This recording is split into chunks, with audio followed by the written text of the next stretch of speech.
The Nintendo Switch Pro controller is a comfortable controller with a great button press feel, but the D-pad has a significant problem where it can register the wrong direction when you press on it. In this guide, we will cover how to open your controller and fix this. Warning: opening the controller is a delicate process that could cause damage if you're not careful. By following this guide, you take full responsibility for any problems associated with opening your controller.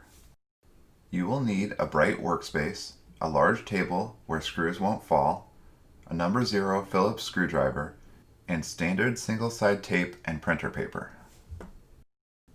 To start, take out the 2 black screws at the bottom of the controller to remove the grips. Make sure to line up the screwdriver well and use steady pressure to not strip the screws. Next, take out the 4 silver screws to remove the battery cover. Make sure to keep track of the screws. Place them in piles, and ideally you can have small containers to hold them.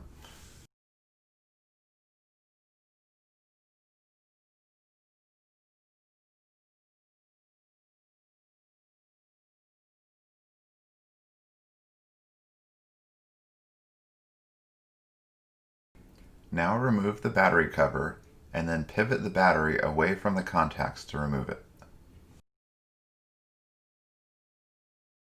Next, we need to remove the 5 black screws holding the controller together.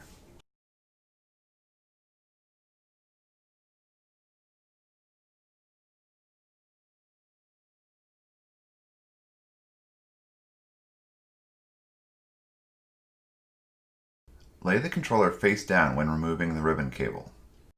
Carefully pull the controller apart, but don't hurt the ribbon. Use a fingernail or screwdriver to carefully flip the ribbon cable switch.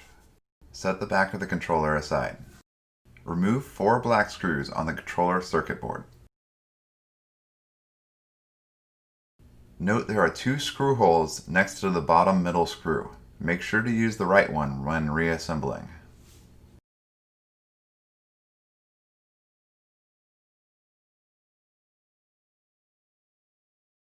Now we need to make a small piece of paper and tape to make the D-pad not so sensitive. The community is working on a custom 3D printed D-pad.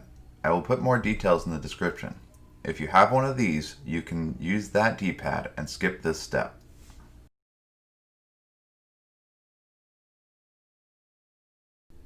Fold a piece of paper twice and cut out a small portion.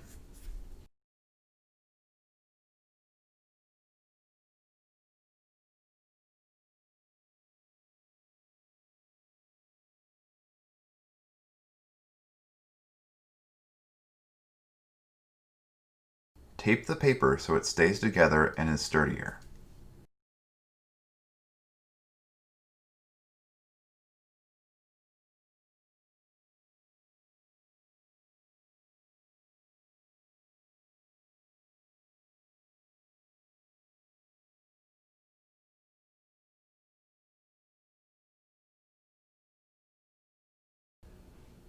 Cut the corners off so it makes a circle shape about the size of the post on the D-pad.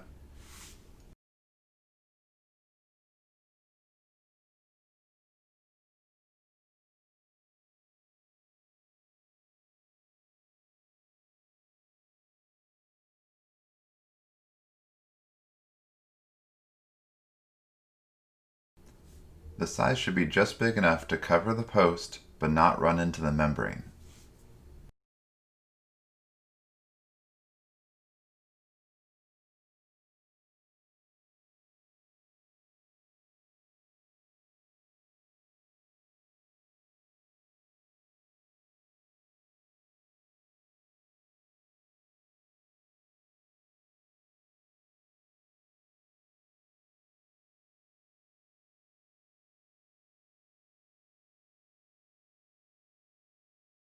Carefully remove the circuit board from the front of the controller, keeping the shoulder buttons and board together and not hurting the top ribbon cable.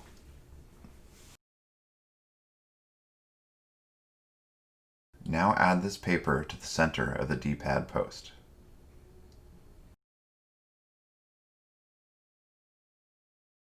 Make sure the rubber membranes are laying flat and pointing the right direction. Now put the circuit board back on and make sure it also is laying flat and seated properly.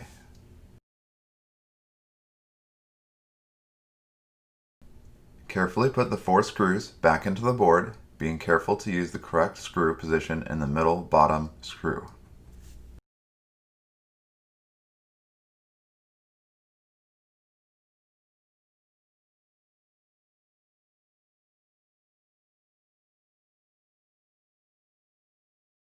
Now we need to attach the ribbon cable again. Make sure the ribbon cable switch is flipped up.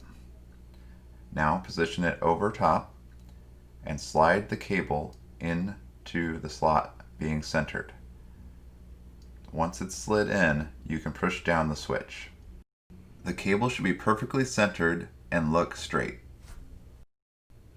If your button presses map to the wrong buttons, you know you put the ribbon cable in slightly wrong. Put the 2 pieces of the controller back together and pivot the battery back into place with the contacts going in first.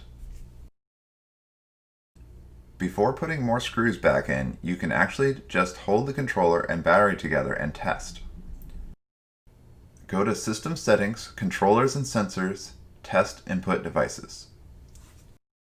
If the D-pad doesn't register button presses well, reduce the thickness of your paper fix. If the D-pad still has miss inputs, increase the thickness of your paper fix.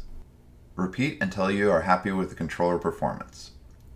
Now you can put all the remaining screws back in place.